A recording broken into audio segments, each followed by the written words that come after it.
पहला स्कंद पहला अध्याय श्लोक 15। यत्पाद संश्रया सूता मुनया प्रशमायना सत्या पुनन्ति उपश्रिता स्वाधूनि आपो अनुसेवया।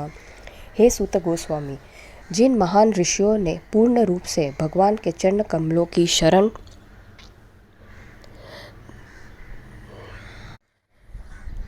ग्रहण कर ली है, वे अपने संपर्क में आने वालों को तुरंत पवित्र कर देते हैं, जबकि गंगा जल दीर्घ काल तक उपयोग करने के बाद ही पवित्र कर पाता है।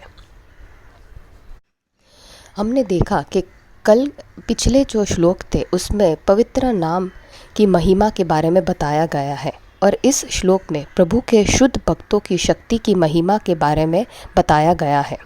शुद्ध भक्त की महिमाएं मन, वचनों और इंद्रियों की पहुंच से बाहर है, क्योंकि प्रभु के कमल चरणों की अनन्य शरण इन्होंने ली है। प्रभुपाद कहते हैं यत पाद संश्रया, उसका मतलब है कि प्रभु के ऐसे भक्तों को प्रभु के साथ समान रूप से सम्मानित किया जाता है, क्योंकि वे आत्माओं के उद्धार के लिए प्रभु के सबसे गोपनीय सेवा में संलग्न होते हैं। आज की कक्षा में राधिका वल्लभ प्रभु ने दो शब्द मुनया और प्रशमाया पर ध्यान केंद्रित किया है। मुनया का अर्थ है जो प्रभु के कमल के बारे में हमेशा सोचते हैं, विशेषज्ञ है, जिन्होंने इंद्रिय संतुष्टि की वस्तुओं की बेकारता को समझ लिया है और इसीलिए वह भगवान के कमल के चरणों की अनन्य शरण लेते हैं। चौथे स्कंद में हम देखते हैं कि सती कांड में जब भगवान ब्रह्मा भगवान शिव को शांत करने के लिए जाते हैं तो वे भगवान शिव को मुनया करके संबोधित करते हैं, क्योंकि वह विचारकों में प्रमुख है। वह बेकार के विषयों के बारे में नहीं सोचते हैं, लेकिन हमेशा यह सोचते हैं कि ये जो सारे कंडीशन सोल हैं इनको भगवान के कमल के वहाँ कैसे पहुँचाया जाए। वही भाव लेके अद्वैत प्रभु आए थे और उन्होंने लोगों को वितरित करने के लिए इसी गुण का प्रदर्शन किया और चैतन्य महाप्रभु को प्रकट करने के लिए बुलाया।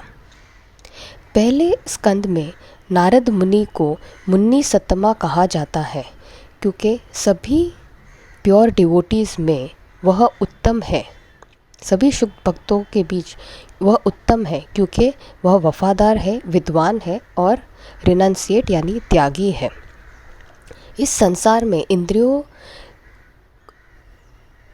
हमेशा जो सेंस ऑब्जेक्ट्स है वो स्वाभाविक तरह से आकर्षित होते हैं, फिर भी एक ही भाव की वस्तुओं को छोड़ना कैसे संभव है? यह प्रश्न 4 कुमारों ने ब्रह्मा जी से कहा था और उसके जवाब में हंस गीत बोला गया था।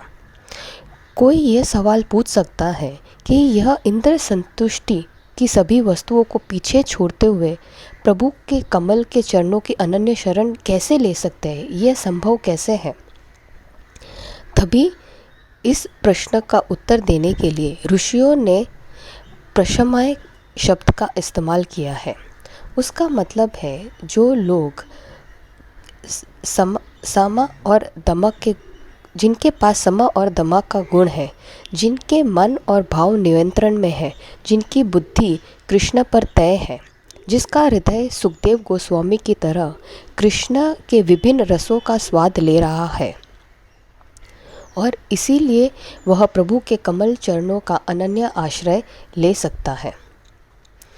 राधिका वल्लभ प्रभु प्रशमाय के कुछ उदाहरण देते हैं।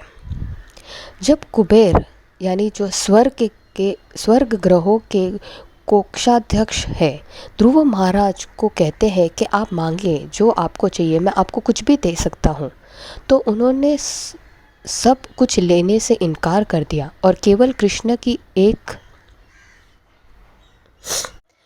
और उन्होंने क्या मांगा? केवल यही कि मुझे कृष्ण के बेहिचक स्मरण होना चाहिए।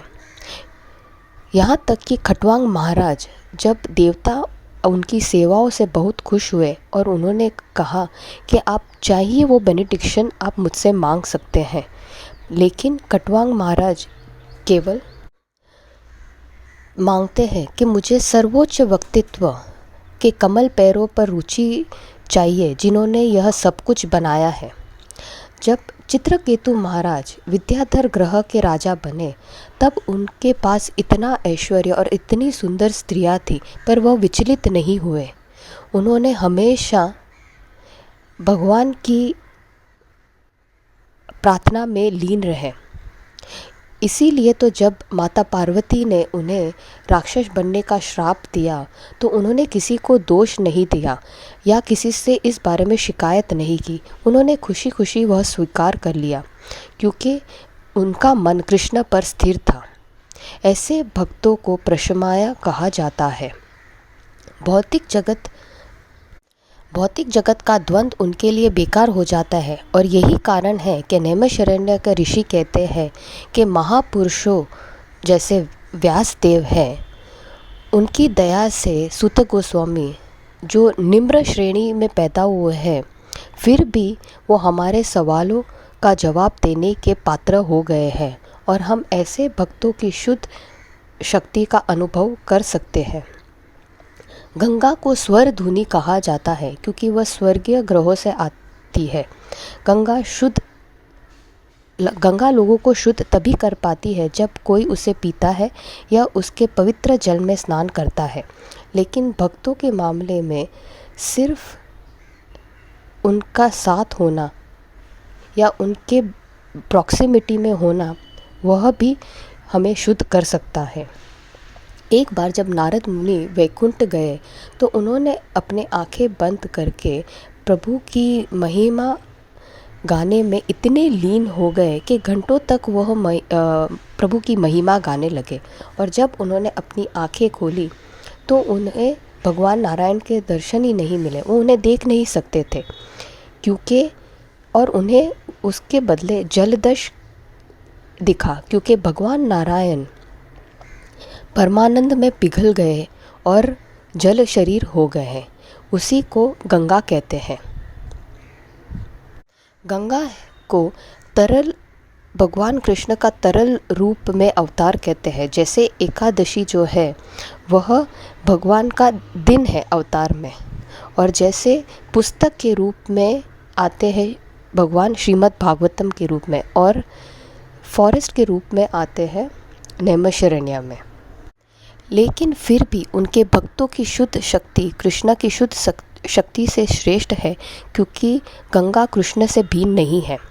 गंगा किसी व्यक्ति को तभी शुद्ध कर पाती है जब कोई बार बार उसके संपर्क में आए, लेकिन शुद्ध भक्त जो है उनकी केवल निकटता से ही हम शुद्ध हो सकते हैं।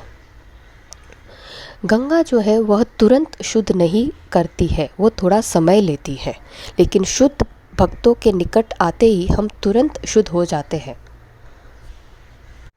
शुद्ध भक्तों में गंगा से अधिक क्षमता होती है और यही कारण है कि ध्रुव महाराज, प्रहलाद महाराज जब प्रभु की प्रार्थना करते हैं तो वह भक्तों का संग पसंद करते हैं, क्योंकि भक्तों का संग केवल पापों को शुद्ध नहीं करता बल्कि ऐसे पापों को करने की प्रवृत्ति को भी शुद्ध करता है।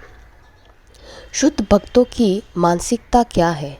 वे भगवान के सर्वोच्च व्यक्तित्व से कुछ भी सामग्री या आध्यात्मिक नहीं चाहते हैं, क्योंकि वह कृष्ण के विचारों में संतुष्ट और लीन है और केवल प्रभु की महिमाओं का प्रसार करना चाहते हैं।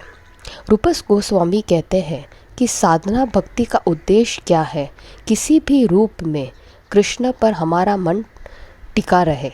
इसीलिए ऐसे भक्त जिन्होंने कृष्ण के कमल के चरणों पर विचार करने में दक्ष किया है, कृष्ण की पूर्ण शरण ली है, जिन्होंने कृष्ण पर अपनी बुद्धि को ठीक किया है, वे तुरंत ही शुद्ध कर सकते हैं और इसीलिए उन्हें गंगा की शुद्ध शक्ति से सर्वश्रेष्ठ कहते हैं। हरे कृष्णा।